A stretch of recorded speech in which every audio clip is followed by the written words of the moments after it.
My complete name is Peggy Anna Donyale Luna Freeman. Hello, all. Welcome to the first episode of She Has a Film podcast. I'm your host, Adrienne Anderson, and we're going to delve into some deeper issues with films, filmmaking, as well as reality television, television shows in general, and probably some really junky stuff. We just haven't gotten that far yet.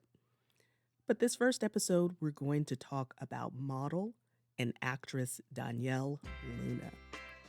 So let's get into it. During a time when the U.S. was still swooning over the exaggerated hourglass sweater girl from the 1950s, like Marilyn Monroe and Jane Mansfield, Donyale Luna was just being discovered in New York. The U.S. wasn't quite exposed to London ultra-thin Piccadilly doyenne Twiggy, so Donyale's unique look caught on in Europe before it caught on in the U.S.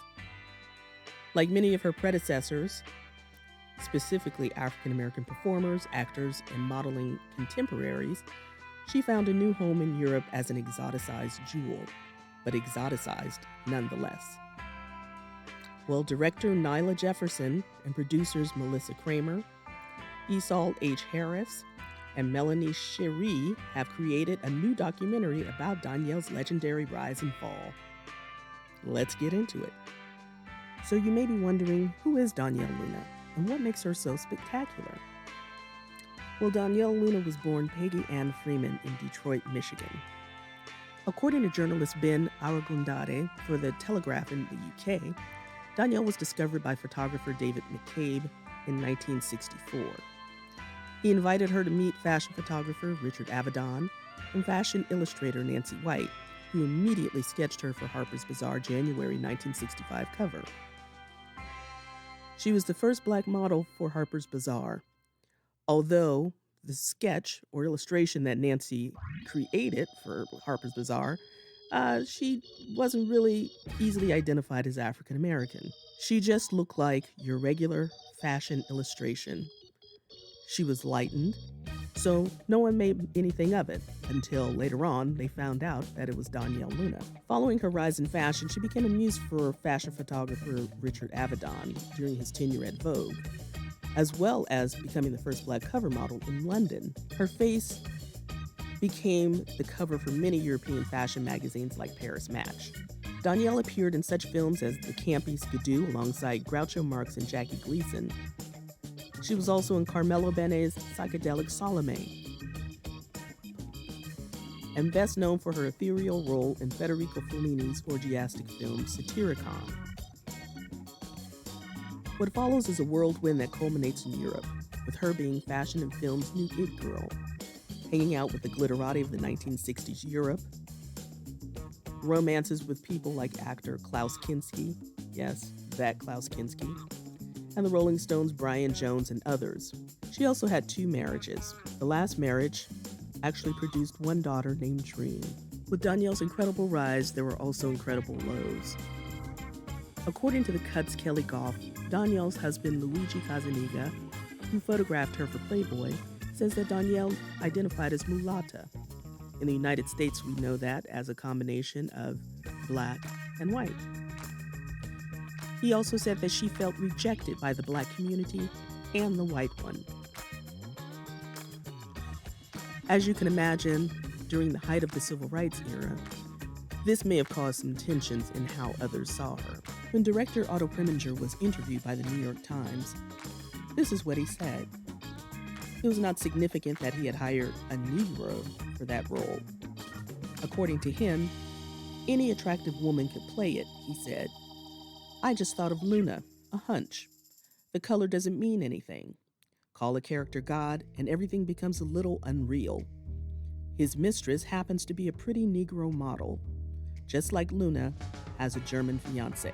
Director Otto Preminger wasn't necessarily being altruistic about hiring Donyale Luna. Actress Faye Dunaway had backed out of the film and actually paid her contract to get out of the film. For whatever reason, he was left in a lurch. In a mad scramble to find the role, which is basically the mistress of God, he decided on Donyale. As you can imagine, Donyale Luna didn't endear herself to the Black community in Europe or in the United States. She seemed eager to reinvent herself, even claiming on multiple occasions that she was from another world. During an interview with the New York Times in 1968, the interviewer asked Donyale, did they think that her role would open up more roles for quote-unquote Negro women? Donyale snapped back icily. I don't think about that. When pressed by the interviewer about her racial background, she said, my mother is Mexican. In that interview, she went on further to distance herself, seemingly, from African Americans. Then it seemed as if she thought about it, and the more she spoke, the more she created a more worldly idea that was probably ahead of its time. She spoke about being there for humanity, fighting for anyone and feeling pain if anyone else felt pain. She went on to discuss how the fractions by race, by gender, and by humanity were some of the leading causes for things like Hiroshima, the Vietnam War, and racial riots. Donyale was one of many in a long line of African American women who fled the U.S.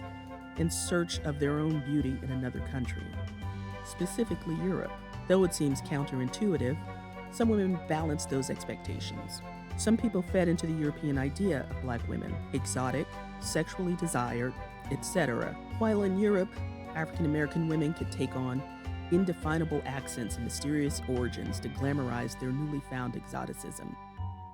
Some added racial ambiguousness in the form of fictionalized backstories and untraceable racial admixtures. Some had missing untraceable parentage, otherworldly beginnings, while simultaneously tapping into European assumptions about untamed wildness that was often associated with Africa. The reason why these women often had to play into these roles was for the mere fact that they were outnumbered in a rarefied world of haute couture, opulent cabaret, stage performances, and primarily the white male gaze. Their security in this society was based on scarcity, uniqueness, and being one of a kind.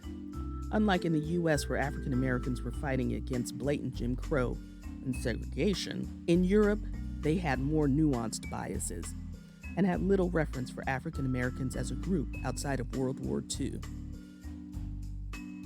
This was before the internet and instantaneously accessible private information. In all, these women would become entirely new people with new identities, new accents, and untraceable origins.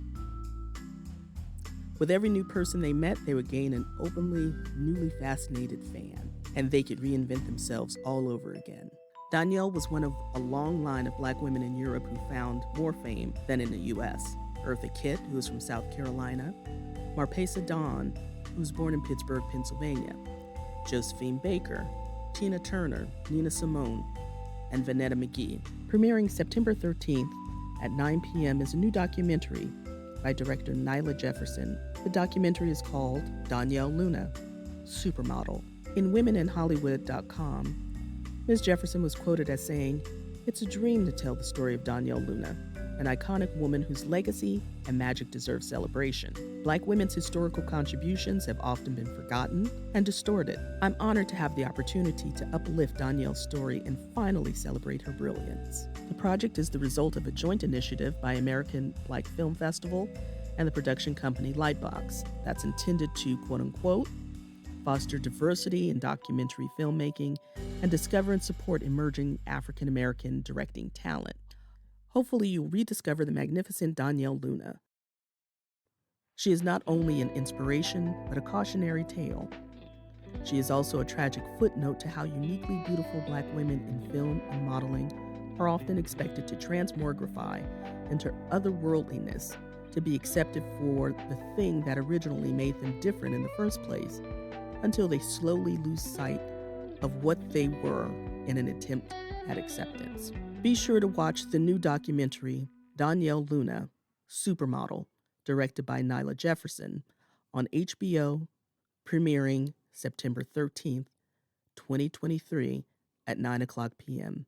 Until next time, be sure to catch She Has a Film podcast on major podcast streaming sites, such as Spotify, Apple Podcasts, Google Podcasts, Amazon Podcasts, and more. Also follow me on social media and Instagram and Facebook at She Has a Film podcast. Until next time, I'll talk to you then.